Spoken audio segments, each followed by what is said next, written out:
வணக்கம், இது king mobiles வேலூரின் number 1 multi brand mobile showroom. இந்த வீடியோவில் நம்ம உங்களுடைய சிம் பின்னை எப்படி செட் பண்ணுறது, அதோடைய இம்பார்ட்டன்ஸ் என்ன அப்படின்னு தான் பார்க்க போகிறோம். வீடியோக்குள்ள போகிறதுக்கு முன்னாடி நம்ம கிங் மொபைல் சேனல் இன்னும் நீங்கள் சப்ஸ்கிரைப் பண்ணலன்னா உடனே சப்ஸ்கிரைப் பண்ணிருங்க. வாங்க வீடியோக்குள்ள போகலாம். சிம் பின்னை நான் ஏன் செட் பண்ணும்?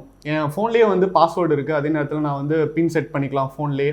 அவ்வளோ லாக் இருக்கும்போது எதுக்கு சிம்மில் நான் பின் செட் பண்ணும் அப்படின்னு கேட்குறீங்களா? நம்ம ஃபோன் கடந்த ஒரு 20 வருஷமாக யூஸ் பண்ணிட்டு இருக்கோம் அப்படின்னு வைங்களா. ஃபர்ஸ்ட்லாம் பார்த்தீங்கன்னா 1100 அப்படிங்கிற ஒரு மொபைல் வரும்போது சிம் லாக் பண்ணியிருப்போம். நம்ம 4 டிஜிட் பின் கேட்கும். 3 தடவை நம்ம தப்பா என்டர் பண்ணிட்டோம் அப்படின்னா அது லாக் ஆயிரும். PUK கோட் அப்படின்னு ஒரு கோட் கேட்கும். அதுக்காக நம்ம கஸ்டமர் கேருக்கு கால் பண்ணி அந்த PUK கோட் 10 டிஜிட் இருக்கும். அது என்டர் பண்ணாதான் சிம் ஆக்டிவேட் ஆகும்.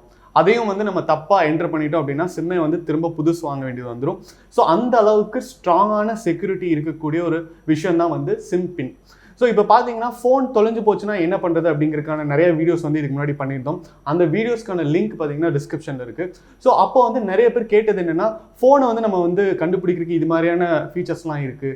பட் சிம்மை அதுக்குள்ளே வேறு ஏதாவது ஃபோனில் போட்டு நம்மளுக்கு வர OTP ஏதாவது எடுத்துட்டாங்கன்னா என்ன பண்ணுறது அப்படின்னு கேட்டாங்க.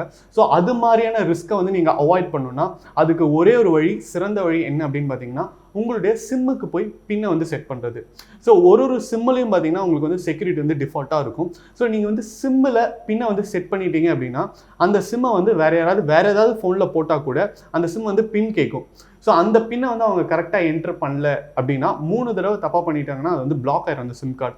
அந்த சிம் கார்டில் உங்களுக்கு மெசேஜும் வராது, காலும் வராது. ஸோ இப்படி இருக்கும்போது இதனால என்னென்ன நன்மைகள் அப்படின்னு கேட்டிங்கன்னா, உங்களுக்கு தெரியாமல் உங்கள் சிம்மை யூஸ் பண்ணி யாரும் காலும் பண்ண முடியாது, உங்களுக்கு வர மெசேஜஸும் பார்க்க முடியாது, அண்ட் டேட்டா கூட யூஸ் பண்ண முடியாது, மொபைல் டேட்டா கூட யூஸ் பண்ண முடியாது. அந்த அளவுக்கு செக்யூராக இருக்கும். அதே நேரத்தில் எப்போ ஒரு ஃபோன் தொலைஞ்சு போனாலோ, இல்லை நீங்கள் சர்வீஸ் கொடுக்குறீங்க, இல்லைனா உங்கள் ஃபோன் உங்ககிட்ட இருக்காது, இல்லைனா ஏதாவது ஒரு கம்பெனி ஃபோன் வச்சுருக்கீங்க, இல்லைனா உங்கள் கம்பெனிக்கு நீங்கள் ஃபோன் ப்ரொவைட் பண்ணுறீங்க எம்ப்ளாயிஸ்க்கு அப்படின்னா, இது மாதிரியான சுச்சுவேஷன்ஸில் நம்மளுடைய சிம்மோட செக்யூரிட்டிங்கிறது ரொம்ப ரொம்ப முக்கியம். ஸோ அப்போ எந்த ஃபோனில் யூஸ் பண்ணாலும் உங்களுடைய சிம்மோட பின் உங்களுக்கு மட்டும்தான் தெரியும் அப்படின்னா ஃபுல் அண்ட் ஃபுல் கண்ட்ரோல் உங்ககிட்ட மட்டும்தான் இருக்கும். இப்போ நம்ம சிம் பின்னை எப்படி செட் பண்ணுறது அப்படின்னு பார்க்கலாம். நீங்கள் செட்டிங்ஸ் போய் செட்டிங்ஸில் செல்லுலார் அப்படின்னு இருக்கும். ஐஃபோன்ஸ்லாம் பார்த்தீங்கன்னா, உங்களுடைய ஆண்ட்ராய்ட் ஃபோன்ஸில் பார்த்தீங்கன்னா மொபைல் டேட்டா இல்லைனா மொபைல் செட்டிங்ஸ் அப்படின்னு சொல்லிட்டு இருக்கும். அந்த செட்டிங்ஸ்குள்ளே போயிட்டீங்க அப்படின்னா சிம் பின் அப்படிங்கிற ஒரு ஆப்ஷன் இருக்கும். அதில் உங்களுக்கு ஒரு டாகல் ஐக்கான் இருக்கும். ஸோ அந்த டாகல் ஐக்கானை நீங்கள் ஆன் பண்ணிட்டீங்க அப்படின்னா ஃபர்ஸ்ட் டைம் அது பின் கேட்கும். 90% ஆஃப் த மொபைல் நெட்வொர்க்ஸ் பார்த்தீங்கன்னா உங்களுக்கு டிஃபால்ட் பின் என்ன கொடுத்துருப்பாங்கன்னு பார்த்தீங்கன்னா 0000 தான் கொடுத்துருப்பாங்க. பின் அப்படிங்கிறது 4 டிஜிட் நம்பர். ஸோ நீங்கள் ஃபர்ஸ்ட் டைம் என்டர் பண்ணும்போது 0000 அப்படின்னு என்டர் பண்ணிட்டீங்க அப்படின்னா அது ஆன் ஆயிடுச்சு அப்படின்னு அர்த்தம். ஸோ அப்போ இருந்து உங்களுடைய சிம் லாக் ஆன் ஆயிடுச்சு. நீங்கள் எப்போ ஃபோனை ஆன் பண்ணி ஆஃப் பண்ணாலும் நீங்கள் சிம் பின்னை தனியாக போடணும். அதே நேரத்தில் உங்கள் சிம்மை எடுத்துகிட்டு வேறு ஏதாவது ஃபோனில் போட்டீங்க அப்படின்னாலும் உங்களுடைய சிம் பின்னை போடணும். ஸோ 0000 அப்படிங்கிறது ரொம்ப காமனாக இருக்குது அப்படின்னா நீங்கள் அதே செட்டிங்ஸில் போய் சேஞ்ச் பின் அப்படின்னு கொடுத்து நீங்கள் உங்கள் பின்னை சேஞ்ச் பண்ணிக்கிட்டீங்க அப்படின்னா உங்களுக்கு பிடிச்ச ஏதோ ஒரு 4 நம்பர் வச்சுக்கலாம். அண்ட் அந்த நம்பரை கண்டிப்பாக நீங்கள் மறக்காமல் ஏதாவது ஒரு நோட் பேட்லேயோ இல்லை உங்களுடைய இமெயிலையோ சேவ் பண்ணி வச்சிடணும். ஏன்னா ஒன்ஸ் உங்களுடைய சிம் லாக் ஆயிடுச்சு அப்படின்னா உங்களால் ஃபோனே ஆக்சஸ் பண்ண முடியாது, சிம்மை கட்டிட்டு தனியாக தான் ஆக்சஸ் பண்ண முடியும். அவசரத்தில் நம்மளுக்கு எந்த இடத்துல சேவ் பண்ணியிருப்போம் அப்படின்னு தெரியாது.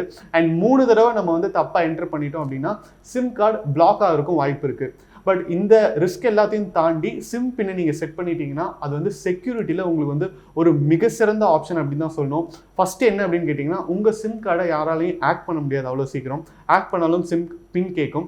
அடுத்தது பார்த்தீங்கன்னா, உங்களுடைய அனுமதி இல்லாமல் வேறு யாருமே உங்கள் சிம் கார்டு யூஸ் பண்ணி கால் பண்ண முடியாது, இல்லைனா மெசேஜஸ் ரீட் பண்ண முடியாது. ஸோ இப்போது நம்ம நடத்துகிற online transactions 90% of the transactions பார்த்தீங்கன்னா எல்லாமே OTP வழியாக தான் நம்ம ஆத்தரைஸ் பண்ணிட்டு இருக்கோம்.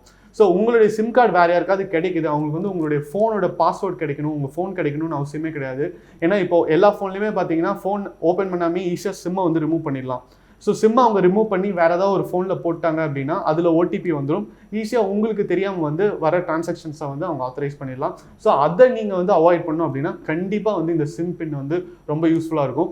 அது மட்டும் இல்லாமல் சிம் பின்னை தப்பாக 3 தடவை தப்பாக போட்டு இந்த PUK கோட் கிடைக்காம 90s கிட்ஸ் நிறைய பேர் ரொம்ப அவதிப்பட்டிருக்கோம். நானும் அவதிப்பட்டிருக்கேன். கஸ்டமர் கேருக்கு கால் பண்ணி இப்படி சிம் லாக் ஆயிடுச்சு, எப்படியாவது அன்லாக் பண்ணுங்கள், வீட்டில் தெரிஞ்சால் திட்டுவாங்க அப்படின்னு சொல்லிட்டுலாம் ரொம்ப நேரம் கஸ்டமர் கால் பண்ணி நான் வெயிட் பண்ணியிருக்கேன். அது மாதிரி ஏதாவது அனுபவங்கள் உங்களுக்கு இருந்ததுன்னா கீழே கமெண்ட்டில் பதிவு பண்ணுங்கள். அடுத்த வீடியோவில் உங்களை சந்திக்கிறேன். Until then, it's bye from DK.